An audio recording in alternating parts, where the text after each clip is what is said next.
In the last class, we saw the importance of yajna, and yajna was a Vedic form of worship. And the simplest way of translating the word yajna would be offering. And in a highest sense, it's offering of this little self into the Supreme Self. The little, the finite merging into the infinite. But this kind of offering takes many different forms. Sometimes the offering can be very tangible, as we done during worship. We offer flowers and fruits and so on. It can be very subtle. It can be offering of the inner self to the Supreme Self. So the kind of things that are offered can be different. And that's why there are these so many different ways of worshipping, so many different ways of spiritual practices. And all of them are useful. All of them have a purificatory function. And all of them are effective in their own ways. And the last verse that we saw before we concluded last week was, the yajna of knowledge is superior to the yajna performed with material objects. All karma in its entirety, O Partha, is devoured by knowledge. And so we saw that among these offerings, what the Gita says is that the highest offering, the greatest offering, was that one verse we saw, verse 24, Brahmarpanam Brahmahavihi, seeing the presence of the divine in the self, in the object before us, in the person before us, and in the action or the interaction that occurs between us and the rest of the world. So to see the presence of God, the presence of the divine, not just in a temple, not just in a particular symbols, but the presence of God everywhere, inside, outside, everything. Which is another way of saying that God alone exists. Anything, the appearance of anything as existing or anyone as existing is just an illusion of the mind. In reality, God alone exists. And the example that immediately comes to mind is that when we go on the ocean front, and then really, unless you're looking back at the sand and the beach and the other people there, otherwise, you look in front, it's just the ocean.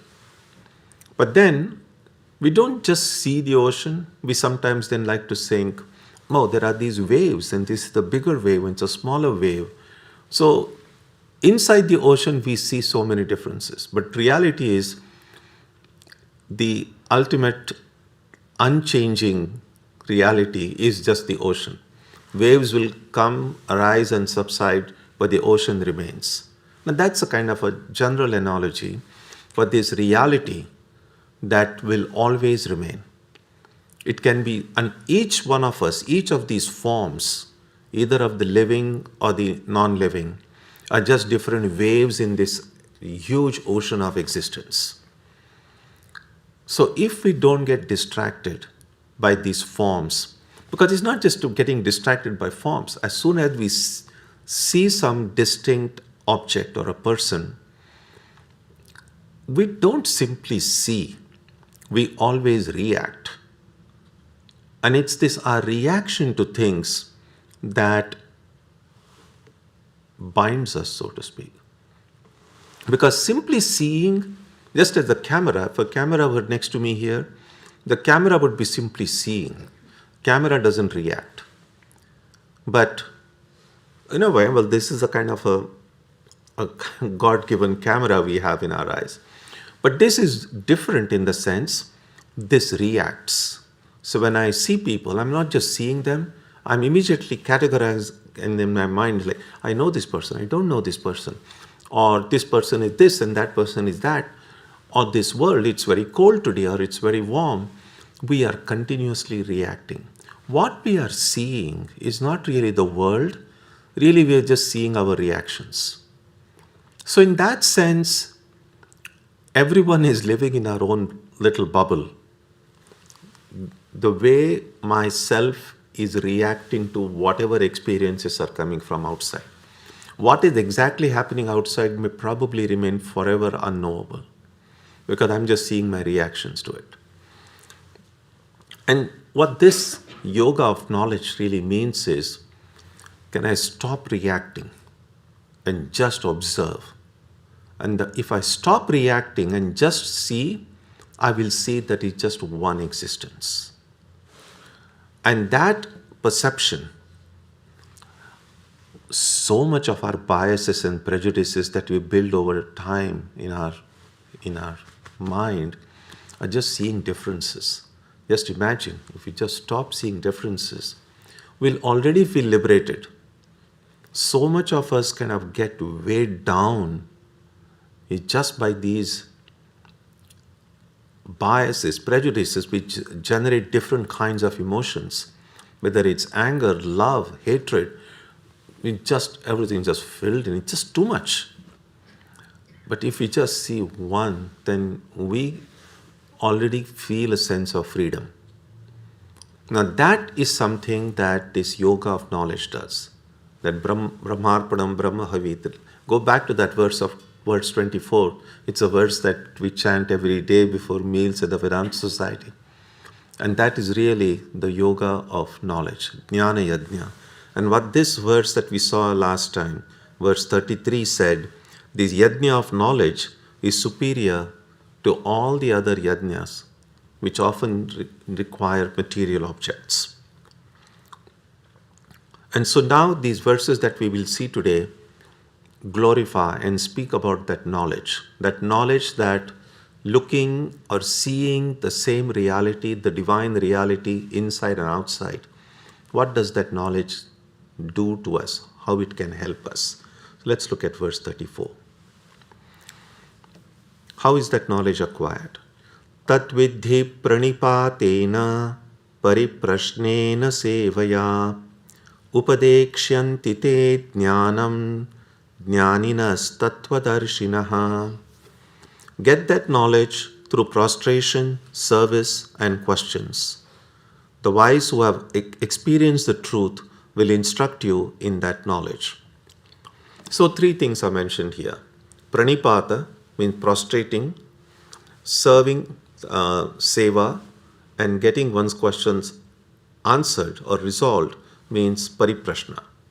So these 3 things often constitute the marks of a discipleship. So prostrating before a teacher, what is the significance of prostration? There are actually at least 2 things involved in it. One is this ego, is subduing of the ego, because oftentimes in different cultures, the way one may prostrate may be very different. At the very least, you're just kind of bowing down, or just bowing, gentle bowing. And especially I would imagine probably in Eastern cultures this is more than in the Western world. But it's a sign of respect. And sometimes there is an inner resistance. Why should I bow down before this person? Or what's the difference? We are all same, so why should I bow down? That tendency within us that resists is the ego rising its head and saying, well, I'm not going to bow before anyone. So prostration in spiritual life, whether you go to a temple or before a teacher, would mean that I want to get my little ego out of the way. Because as long as the ego is strong, no knowledge will enter. There is that Zen story, they sometimes say that there was this one student who would go to a teacher and say, I want to learn, teach me. And then the teacher said, okay, you come tomorrow and then we'll talk about it. So the student goes and the teacher says, let's first have some tea before the teaching begins. And so the teacher himself gets up and fixes a on a tea kettle, makes some tea, then keeps two cups, and one for the student, one for himself, and he begins by pouring the tea in the student's cup. And as the cup is getting filled, the student is watching, and even after the cup gets filled, the teacher keeps on pouring and doesn't stop. The tea begins to spill over and it's all over the table, and the student just can't, like, what's wrong with this person? So the student says, stop, this cup will not hold the tea anymore. And then the teacher keeps the kettle down and says, that's your problem. He says, your head is like that. It is already so filled with your ego and the idea that I know everything, that no matter what I try to teach you, it will just overflow. So if you want my teaching to enter into you and help you in some way, you have to empty yourself a little bit to make some space. Your hard drive is full. That emptying is really our ego. That ego is so, when the ego is so strong, we might read 1,000 books, listen to hundreds of lectures, but if the ego is strong, it will just overflow like that tea. The second advantage, or the second benefit of prostration really, and oftentimes in India and those places, one of the prostration, they just use the word in Sanskrit, dandavat. Danda means a stick. So when you just keep a stick on the ground, so a full prostration would be just lying flat on the ground. Now, when we lie flat on the belly, that's the most vulnerable position. You can't do anything to protect yourself.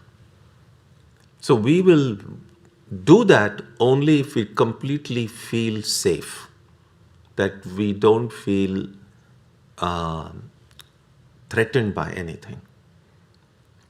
Sometimes if you have pets, you will see one of the ways a dog or a cat will show that they completely trust you, will they just fall on their back with all their legs up in the air.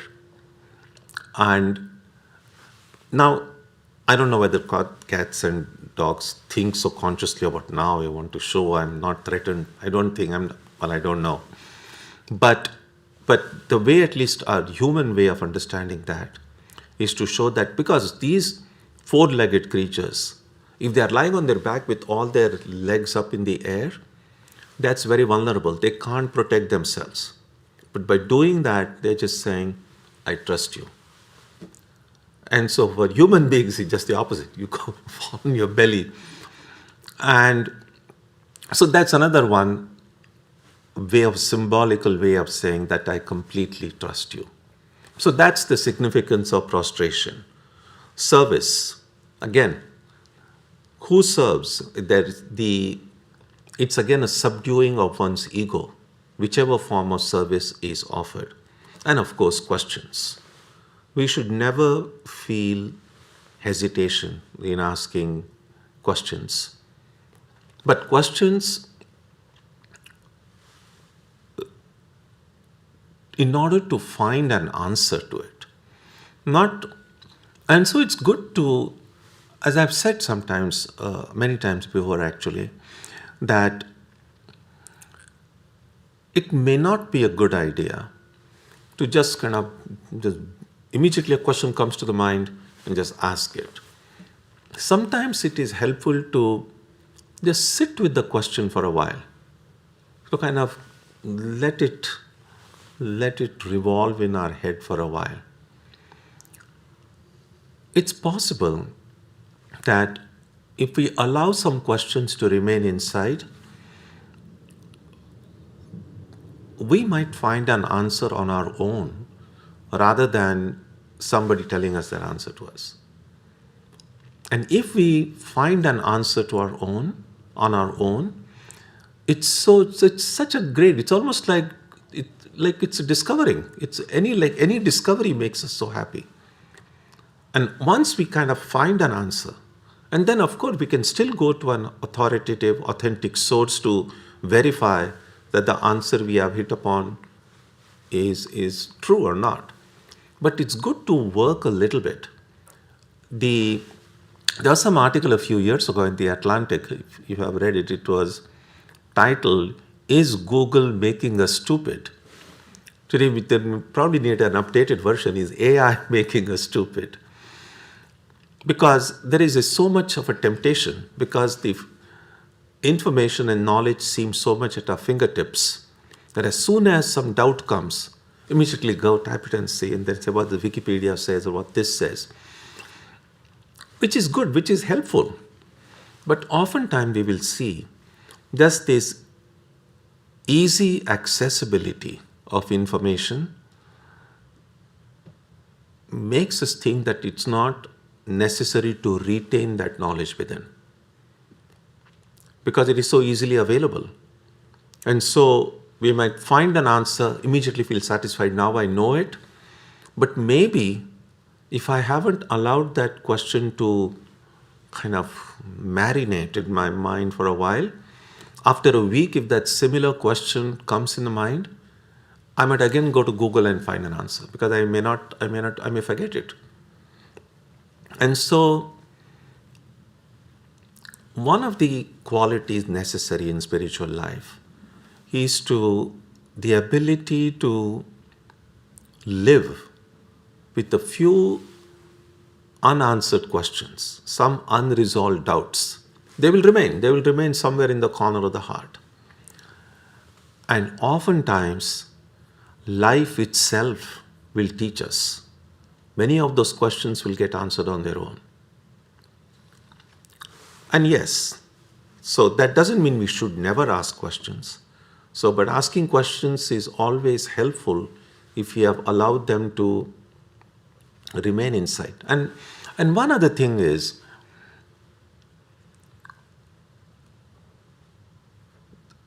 the real thing is not really finding the answer. The real thing is actually refining the question. Because sometimes, yes, we are confused, sometimes things are not clear, and even to put into words what is not clear, what exactly is the question. And sometimes, because we are confused, it's not clear, we may not be able to even formulate the question in an intelligent way. And so we just kind of live with that confusion a little bit in the mind and just allow it. Gradually you will find,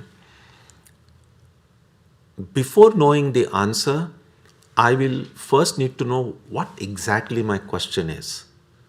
And then hold on to that question, and the question can be phrased and rephrased and refined, so to speak. And they say, if I keep on refining the question, work at refining the question, oftentimes, in the end, when I have distilled it well, it's still a question, but a refined question, oftentimes we will find the answer is present in the question itself. So we really need a refining of the question more than simply finding an answer.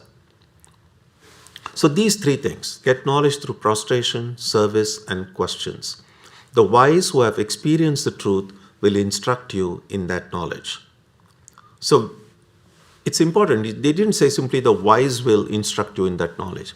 The wise who have experienced the truth.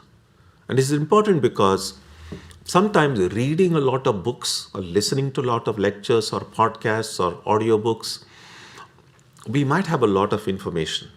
And that information does oftentimes bring about a good amount of intellectual clarity. And that's great. But just because I'm able to intellectually appreciate something or it makes sense to me, doesn't necessarily mean that I have already experienced the truth of it. It's still very cerebral. It's still very intellectual. And unless and until that knowledge that is still cerebral or theoretical, unless and until it kind of descends into my heart, so to speak. By that I mean, unless that knowledge informs the way I think, the way I speak, the way I do my work, the way I relate myself to the world around me. In other words, unless the something that makes sense to me intellectually transforms my life in a way that I become a better person.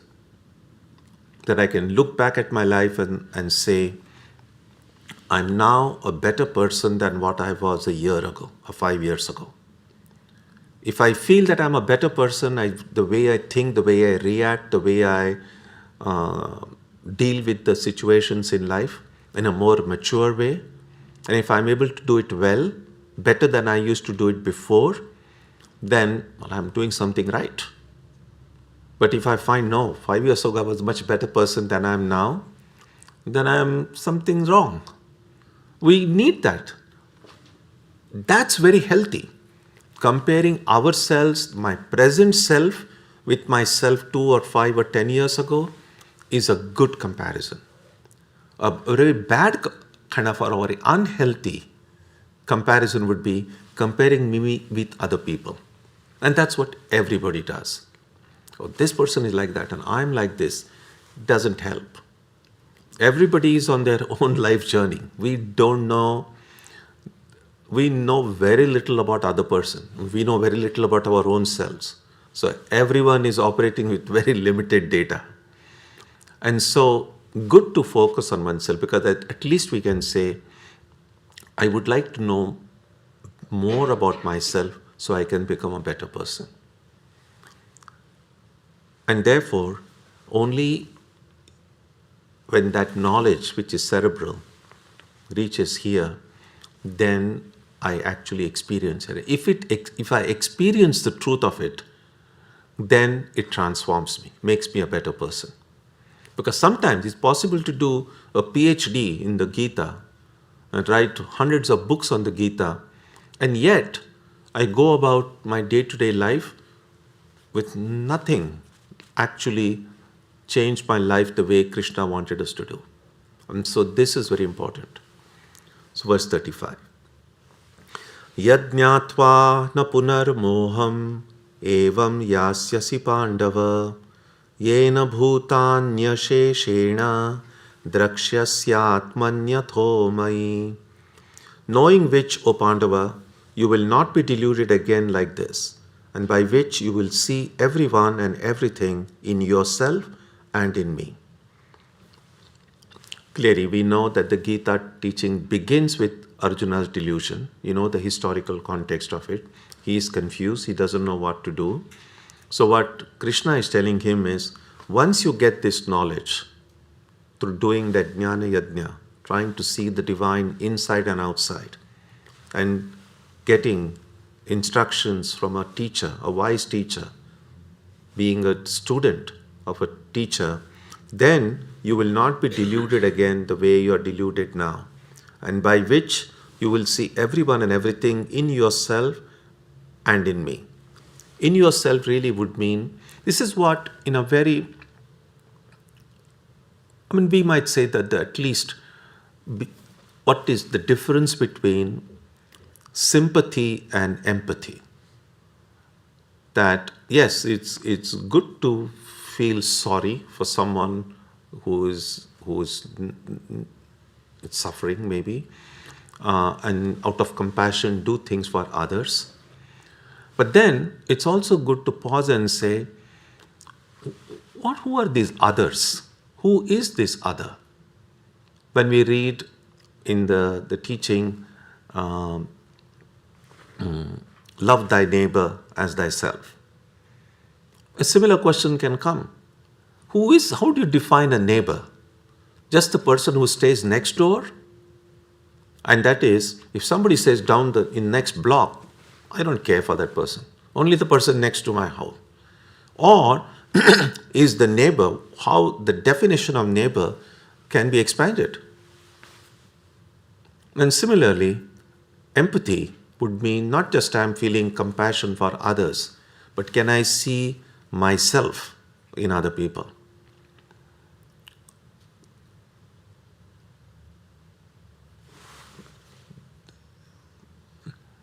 When we see other people, what made them others is, well, there is this person in a different body and mind, And there is this me, what I think of as me is this someone in this body and mind. But none of us remembers ever having been given a choice when we were born, like, well, which body and mind would you like to be in? We just found ourselves on this planet. We didn't have any choice about it. In other words, the person in front of me, I could have been that person, and that person could have been me. It is just a chance that I'm in this body and that person is in that body. Therefore, in helping someone else, I'm really helping myself, because I could have been that person. That's empathy. It's not just seeing others as others, but seeing oneself in them, and in some ways seeing them in me. And that's oftentimes in the Upanishads is given as the characteristic of one who is spiritually enlightened. This notion of others goes out the window. That we cannot in the same breath say, oh, it's all oneness and I believe in one, I believe in non-duality, and then talk about others. Just completely contradiction. That's what I mean by living by our convictions. And that's what is said here. Then by which you will see everyone and everything in yourself and in me. And in me means in the divine, in the Supreme Being. That, you see, it's like this. When we think about, oftentimes it's very customary to think about God the Father, God the Divine Father, or the God the Divine Mother.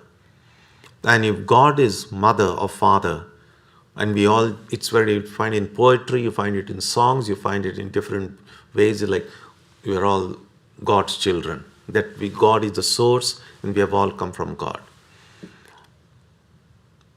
Which occasionally when we hear things like that or read about it, it feels, it's good. It gets a nice feeling. But then I go out into the street and I see people around.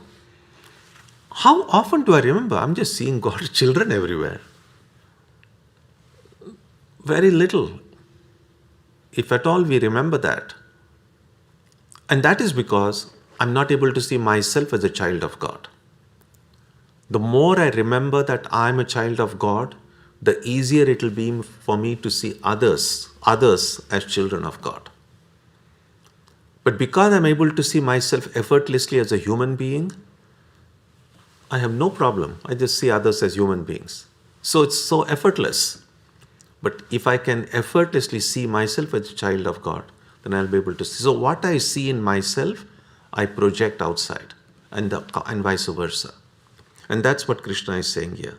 That knowledge, through that knowledge, you will see everyone and everything in yourself and in me. In other words, it's the realization that the individual self, the jiva, and the supreme self, the supreme being, Paramatma, are one and the same. It's a big wave and a small wave. Ultimately, both are just ocean. Just the forms that come and go. Verse 36. Api chetasi papebhyah sarvebhyah papakrittamah sarvam jnana plavenaiva vrijinam santarishyasi. Even if you be the most sinful among all the sinful, you will go across all sin by the raft of knowledge. So this shows the kind of the purifying power of knowledge. The idea is that even if you are most sinful, again, the word sin is little problematic because most of us understand what the word sin means. In Judeo-Christian thought, sin has a very specific theological meaning. Sin is often theologically is seen as an act of disobedience to God. So that's why the original sin, when God said, don't eat from the tree of the forbidden fruit, Adam and Eve disobeyed the Lord, and the first sin, the original sin, was committed. So Theologically, the use of the word sin refers to an act of disobedience. Now, that myth doesn't exist in the Vedantic texts. And so, the word that is used often in Sanskrit is papa. And it often gets translated as sin. And it does convey the idea somewhat. But we have to be careful to not mistake it for this theological sense in which the word sin is used. Swami Vivekananda once famously said that Vedanta recognizes no sin, it recognizes error. It's like if I see a banana peel on the sidewalk, and well, if I don't see a banana peel on the sidewalk and I step on it and I slip and I fall down, of course I'm hurt. If I'm hurt, of course it's going to be painful. But stepping on a banana peel, nobody says, you committed a sin. I committed a mistake. I should have been careful. But because I was not careful, I'm now suffering. I fell down, I slipped, and I hurt myself. And so Vedanta sees that all the pain and suffering that we experience in life is not some act of disobedience against anyone. It's just that I was not careful. I was not seeing things clearly. I was reckless. And that's why I slipped and I fell. And if I fell, then I hurt myself. And if I hurt myself, of course, there's going to be pain and suffering. So all the pain and suffering we experience in life can be seen as a result of error. Now, because we see these things in a different way, the solution is different too. Because it's like this: how we formulate a problem determines the kind of solution we want to go for. So if I say the problem is disobedience to God, then the solution is obey the Lord. Of course, that does make sense. If that's the problem, the solution is don't do that. But if the problem is formulated as not an act of disobedience, but carelessness or not seeing things clearly, if that's the problem, then the solution is see things clearly. Don't be reckless. Be careful. And what this Gita says is, if you see it clearly, then and deeply, then that whom we see as others, they are not others. That there is just this one reality, one being. And if we are able to see that oneness, not merely intellectually, but actually experience that oneness, then no matter how sinful you were, you will go across all sin by the raft of knowledge. Now, this is just to show that there's such a power in knowledge that nothing can stop you from being free. And so by the raft of knowledge, here, so the one of the imageries often used in the Gita and other texts is they call it the ocean of samsara. It's this big ocean that needs to be crossed. And of course, if you need to cross the ocean, nowadays you can just fly over it. But before, in the olden days, you couldn't do that. You needed a nice, big, strong boat to take you across it. And so going across this ocean of ignorance, ocean of relative knowledge, you need this boat of knowledge which will take us across. That's the idea. Verse 37. So how does knowledge destroy ignorance? Yataidhamsi samiddhognihi bhasmasat kurute arjuna jnanagnihi sarvakarmani bhasmasat kurute tatha. Edhamsi means wood.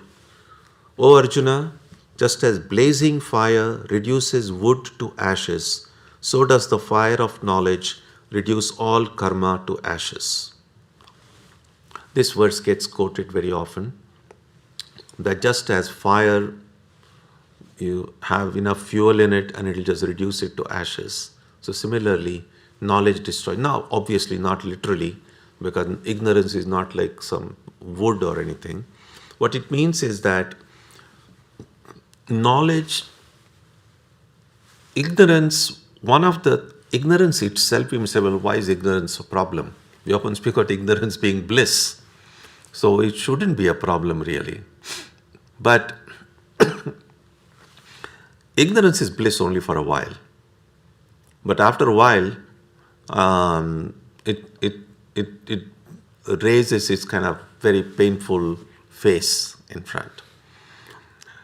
And so, to put it very briefly, ignorance here means ignorance of who I am, ignorance of my true nature. And if that reality is just oneness, ignorance means not being able to see that oneness. If I'm not seeing oneness, I'm seeing duality. If I'm not seeing that I'm an infinite being, I'm seeing I'm a finite being. If I'm ignorant that I'm truly immortal, I see myself as a mortal being. If I'm ignorant that I'm truly divine, I see myself as a human being. And if I see myself as a human being who is limited, finite, with kind of a sense of incompleteness in some way, then, of course, no one wants to remain incomplete. And I would want to do things to make myself complete. And that leads to karma. Because it's like, oh, I haven't had meal today. I'm feeling very hungry. Unless I put some food inside, I won't be satisfied. Well, I'm feeling incomplete. The body needs something. And if I want to go get food, I need to do some karma. And I go, fix myself something, eat all that karma I do. Then I feel, if it's good and tasty, then I enjoy it, I feel happy. I've already got sucked into this continuous vicious cycle of action and its results. And if I've eaten something and I love it and I enjoy it, I feel fulfilled by it, it doesn't end there. Next day I say, oh, yesterday was nice. Maybe I should go and have one once again. That's how then we get sucked up into this karma. So how does knowledge destroy ignorance? It simply makes karma, it like burns the seeds of ignorance, you could say. We know that those who are gardeners understand it well. If you have, you want to put some plants and you get some nice seeds, and of course you plant those seeds and eventually something beautiful will come up. But what if before, unbeknownst to you, if someone has quietly gone and taken all those seeds and put it in a boiling water for some time and then cooled it and then just left it there?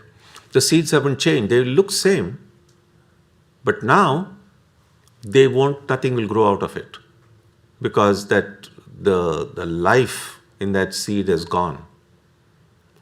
That is what knowledge does.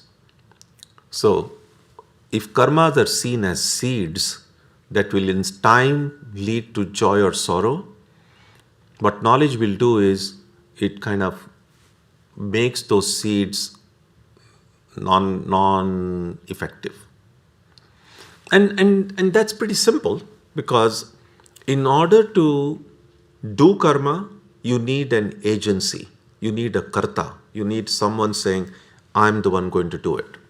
In order to experience joy and sorrow, you need a sense of experiencership, that I am the one who is experiencing joy and sorrow. So it's really about I the doer, and I the experiencer. And knowledge really saying, you're neither the doer, you're neither the experiencer. Doing is done by this body and mind. Experience also occurs in the body and mind. You are not the body and mind. And so, once the doer is not there, the experience is not there, what will this poor karma do? You just say, well, there is nobody now. There's nobody where I can go and deliver my joy or sorrow. It's like if you It's like there's a packet to be delivered and there is no address on it. There's nothing that UPS can do. They can't deliver it. So if I have this sense like, oh, I have paid for it and it must come to me, then I must put a proper address there. And that's why when we do something, we expect result. But if I'm doing something, I didn't do anything, I don't put my address there, and so the karma can't deliver. Where will it deliver? That's what is meant by saying that this fire of knowledge reduces all karma to ashes. One small technical point here, and which again we have seen on earlier occasions, that what happens to an enlightened being?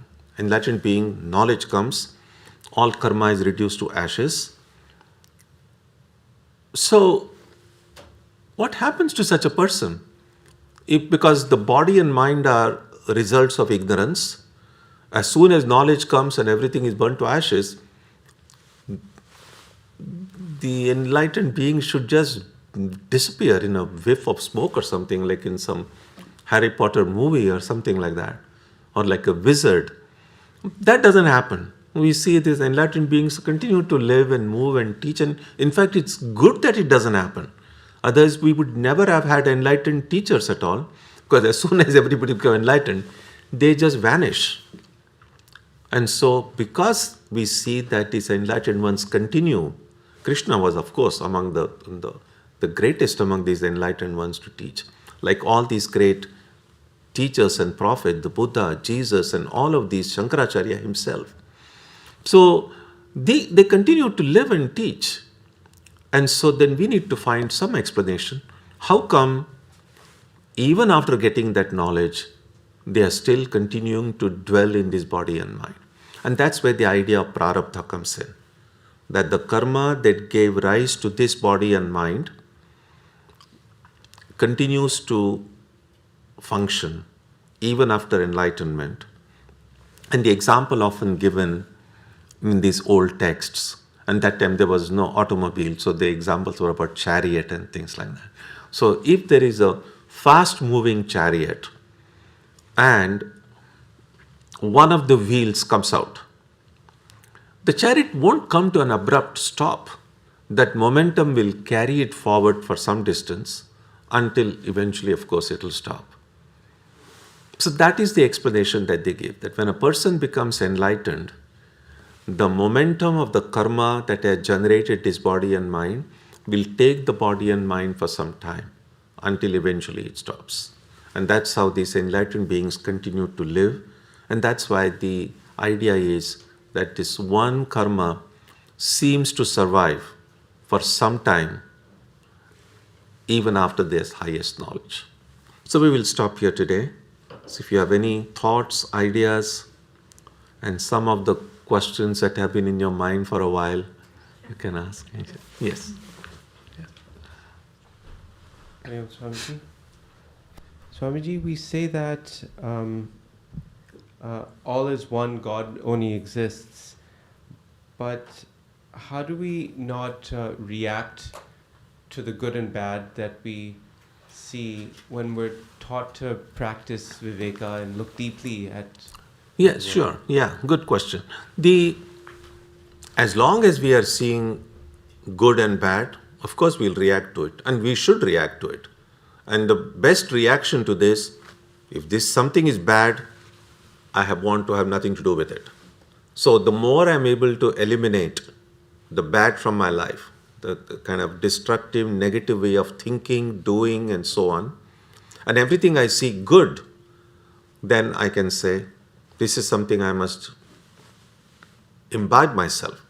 So that's why then we do make a distinction between good thinking and destructive thinking, good relationships, destructive relationships, good work, evil work.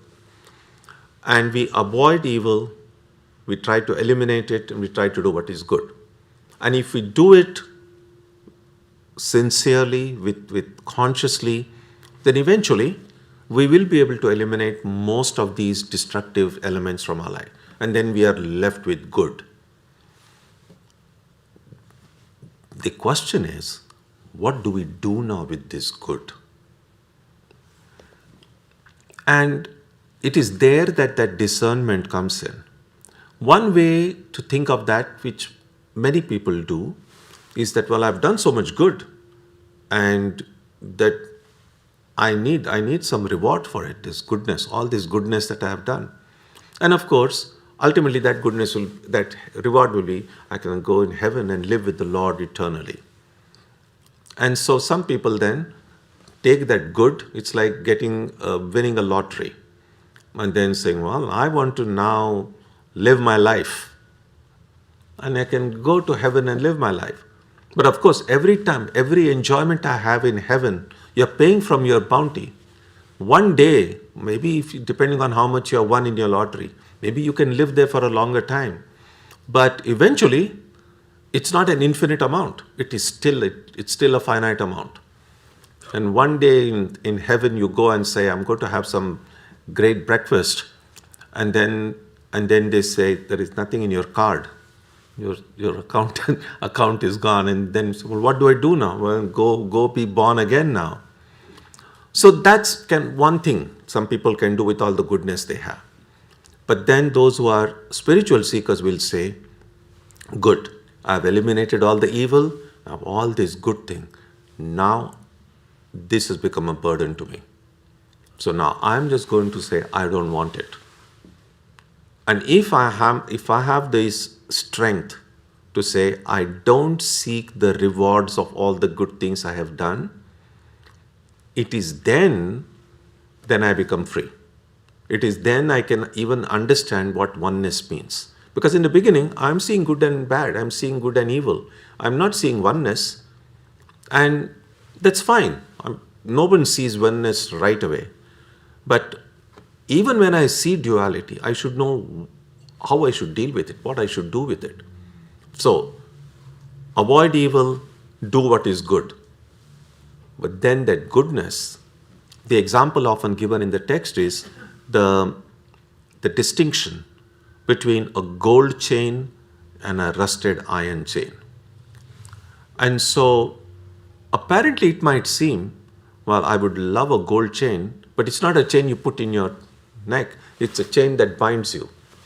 Then at some point I'm going to realize, just because I'm tied hands and feet in a gold chain and someone is in a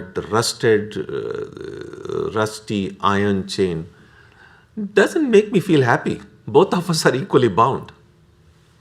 That insight will come, that goodness is as much a burden as evil. But I will understand that only when I have eliminated all evil. Only when I realize that even goodness cannot give me that eternal freedom that I seek. And so only when I then be able to say, I don't want this papa, I don't want the punya, and then that freedom comes. Does that make sense? Okay. Yeah. I had an experience in this evening. I do not know if that will change my life, but I would like to tell this. This is what I realized before.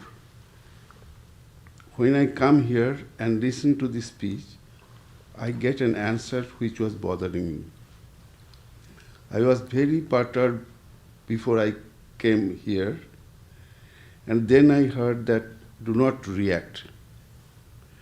Question is, does ego causes us not to react? No, ego causes us to react. Because ego is this sense of I, and this I is not a neutral I. The I already has things this I likes, yes, the things it doesn't like, and therefore it will react. Thank you. Yeah.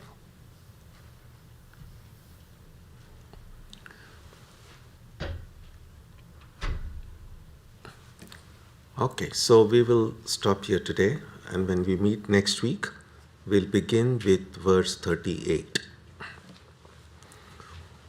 Om Jananim Saratam Devim Ramakrishnam Jagadgurum Padapadme Tayo Shritva Pranamami Muhurmuhu.